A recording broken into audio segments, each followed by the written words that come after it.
In this video, we're going to talk about how to learn about politics, and I am going to answer that question, but I'm going to take this one step further. I'm going to show you what you learn can be used to run for office someday. Stick with me. I got a lot to share.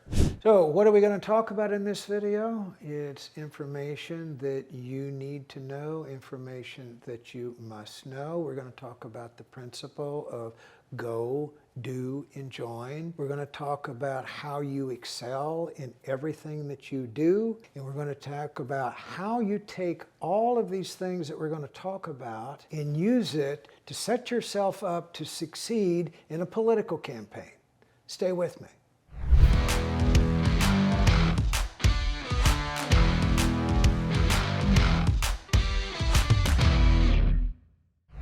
So, where is the easiest place to learn about politics? Read.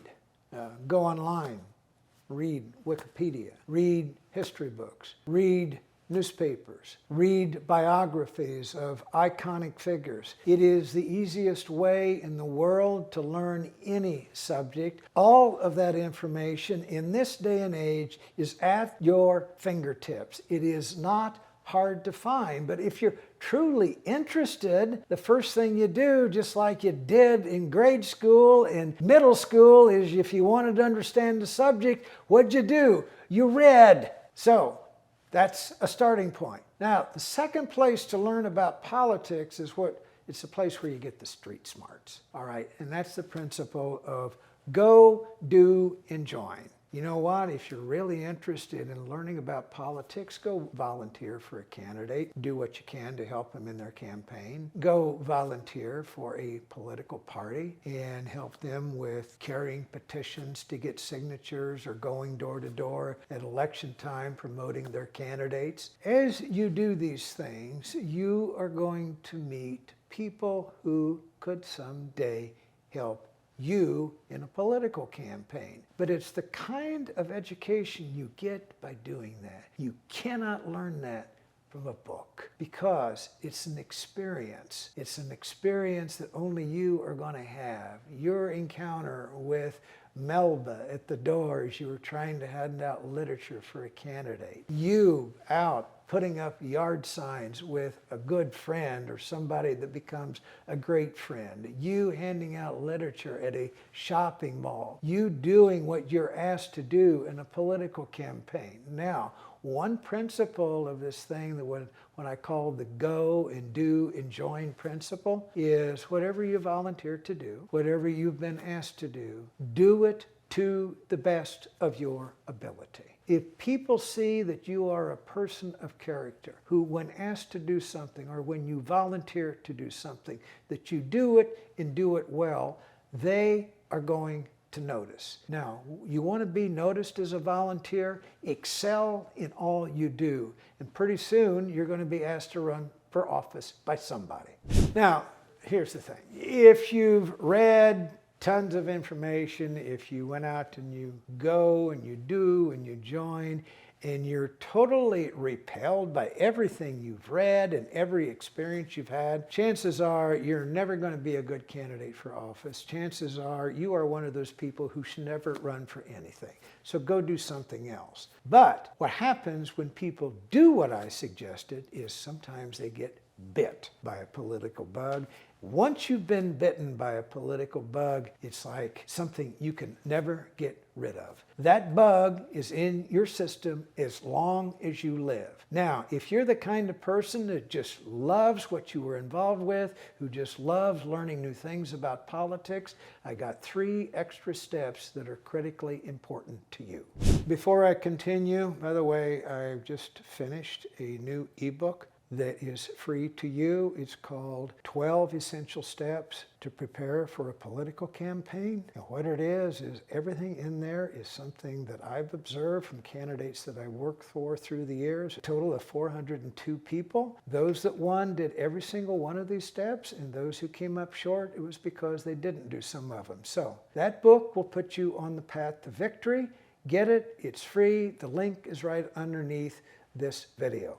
Fourth principle, and the first of these last 3 things I said we were going to talk about. Politics is about the art of making friends and keeping friends. Now, quickest way to make a friend is to be a friend. And as you volunteer to help political candidates or the party in your neighborhood, why, if you notice someone who's struggling or you notice someone who's having a bad day, help them. Ask them what you can do to help. It is the quickest way to make a friend. Now, the other principle of this is once you've made a friend, you got to keep a friend. And how do you keep a friend? You make it a point of staying in touch. So I have seen really astute political candidates, and this is what they have. They've got a long list of people they need to stay in touch with, and they do it systematically. They've got a list of names, and they say, okay, every 6 months I need to have some contact with this person because they're very important in their life or could be someday.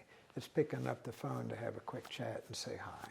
It's sending them an article from the newspaper that they think that would interest them. It's sending them an email to say, hey, I've been thinking about you, wondered how you are, just checking in with you, tell me how things are going with you and the family. If little things like that say when you initiate it, it says you care about them, that makes them care about you. And if you can keep these influential friends that you've made in your journey throughout the course of your life, you're going to find that you have hundreds of people that you can turn to when you someday have a need, as you do, and when you are pursuing.